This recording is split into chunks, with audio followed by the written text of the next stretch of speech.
Welcome to Fifth Dimensional Life, Mass Human Awakening. I'm Lise, your host. Thank you so much for tuning in. I am going to be discussing soul contracts today, what they're for, when they are used, what purpose do they serve, all of that and more. Please like, share, and subscribe if you haven't already, and put your thoughts in the comments down below. So soul contracts, as I mentioned in the reincarnation video, they are very, very important lessons that you need to learn, that your soul needs to learn to progress forward.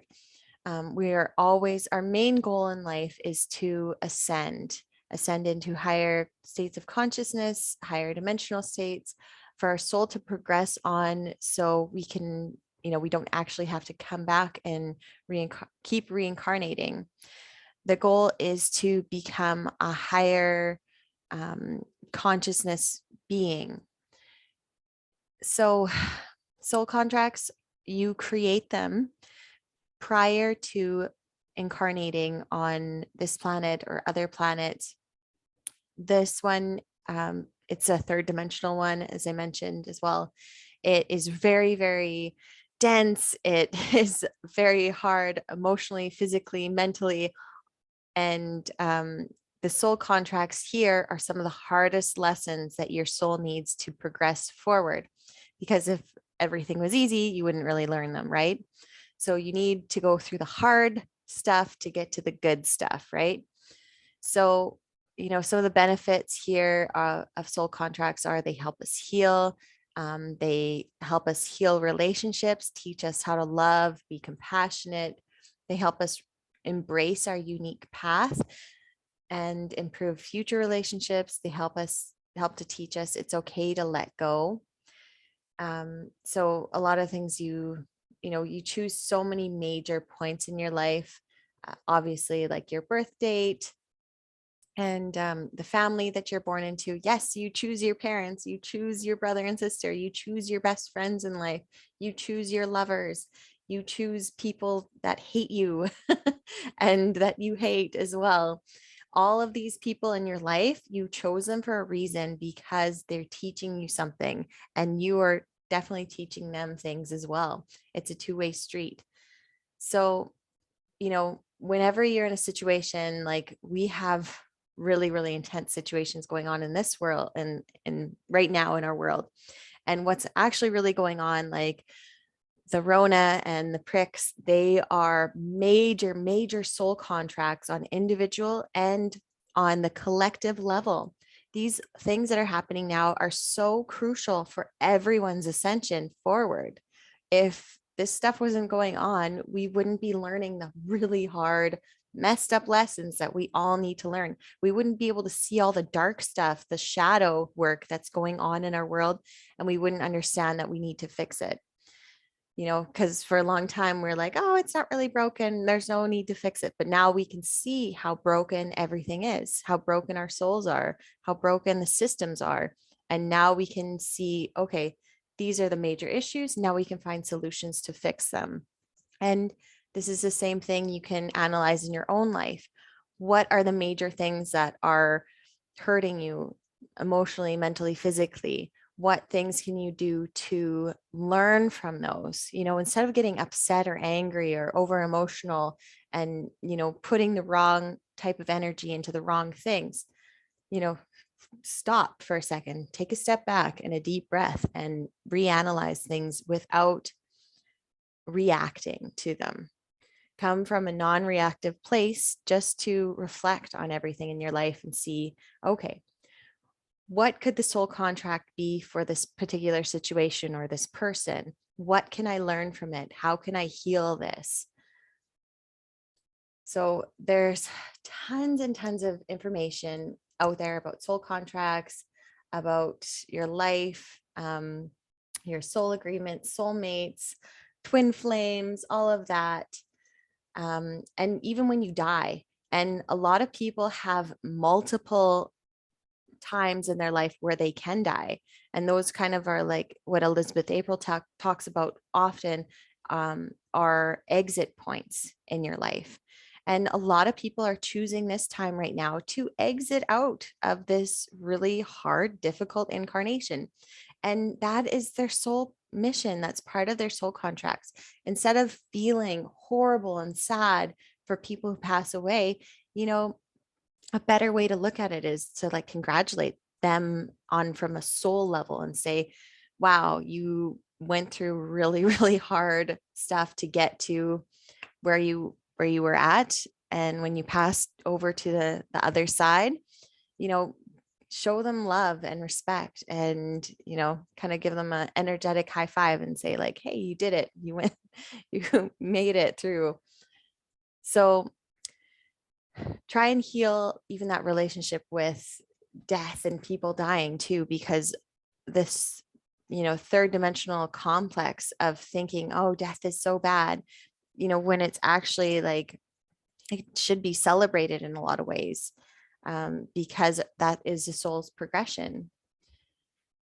So you can see here, you also have your soul family too, people who you actually reincarnate with, over and over and over again. And you can reincarnate, one lifetime, you might be the parent of that person. And then the next lifetime, you guys are siblings. And then the next life, you could be lovers. And then the next life, you could be the child and they could be the parent.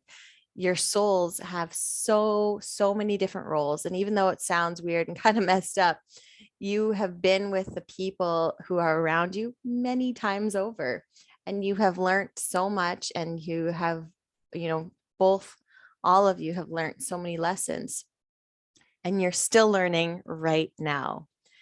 You have also been so many different genders. You've been so many different types of sexualities and races, and you've been pretty much tons of different stuff. So and a lot of people, they're remembering who they are right now. So many people are, most people are, and some don't even realize it. And a lot of that gets really confusing with genders and sexuality and attraction, because in the previous life they could have been female, and then this life they're male, and they're like, well, why do I feel so female? And they have these memories that are coming back from being a female, but yet they're in this male body, and that creates so much confusion, when this could be really easily cleared up through meditation, like deep meditation, hypnotherapy, body talk, Reiki, going to a psychic medium.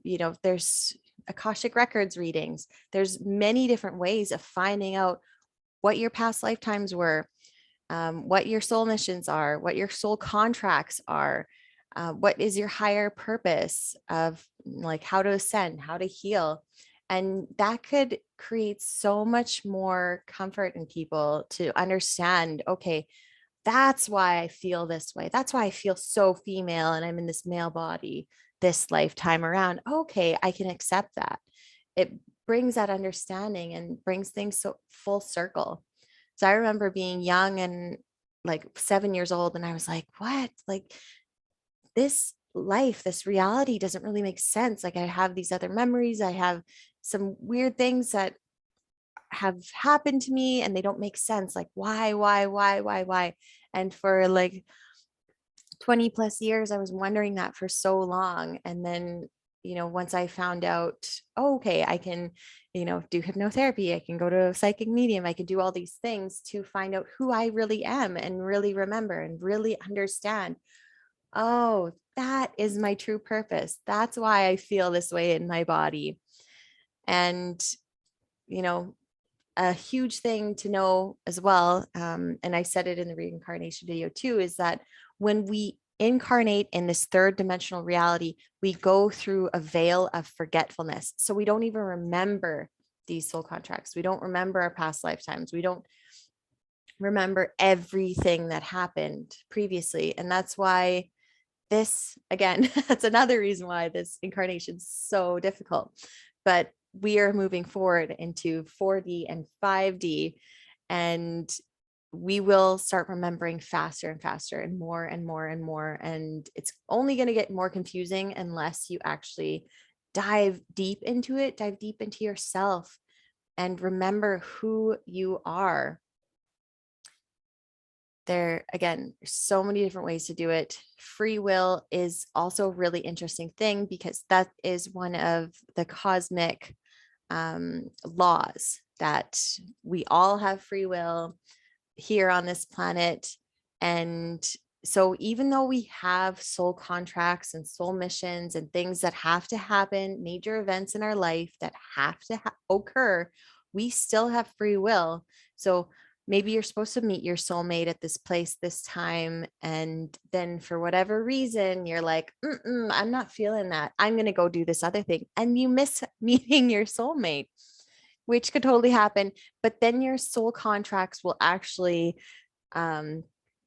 reconvene, kind of, and then you'll end up meeting your soulmate at another time. And that kind of goes into like the butterfly effect too. When something doesn't happen this time, it'll happen another time. Same with multiple exit points. If you don't die at this point in time, you'll die another time. So there's a lot that goes into this, and it's absolutely fascinating. I highly recommend go check out your soul contracts. What are they? I would love to hear about your soul contracts. Put them in the comments if you know, or if you have suspicions, or if you're going to go check them out. You can break these soul contracts as well. You can rewrite them too. So if you're like, you're supposed to get in a car accident and get a broken leg and a broken neck, and, you know, something pretty tragic, and it's because you needed to learn the lesson of self-care or whatever that lesson is, you can find out what that lesson is and learn it some other way and say, okay, instead of this bad car accident, I'm going to do the work now on myself and learn that lesson and rewrite these contracts, which is also pretty amazing that we can redo this ourselves. So we also have contracts with the beings that live on this planet as well, like animals. We have contracts to eat them, which is kind of crazy in a way. But we have, you know, and they have contracts to eat us at certain points too. But, you know, and put so much love into your food, you know, appreciate the animal that you are eating, if you do eat animals, and plants as well, you know, be like, thank you animal, or thank you earth, or thank you whatever it is, thank you for the water. You put blessings and energy into everything you eat, because everything is alive, everything has consciousness. And at one point you were an animal in one of your past lifetimes as well. And you got eaten most likely as well, or killed or stepped on or something. So this goes on and on. There's a whole bunch of different types of contracts. There's obviously love contracts. There's lots and lots of great things that you can do with this.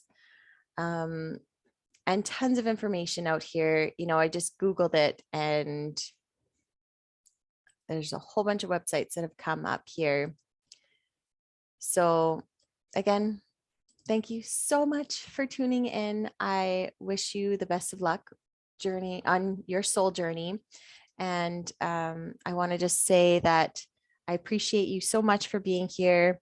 And I want you to also appreciate yourself, your soul journey that you're on right now, and also appreciate other people's soul journeys, because even though some people might be completely asleep, that's what their soul needs at this point in time.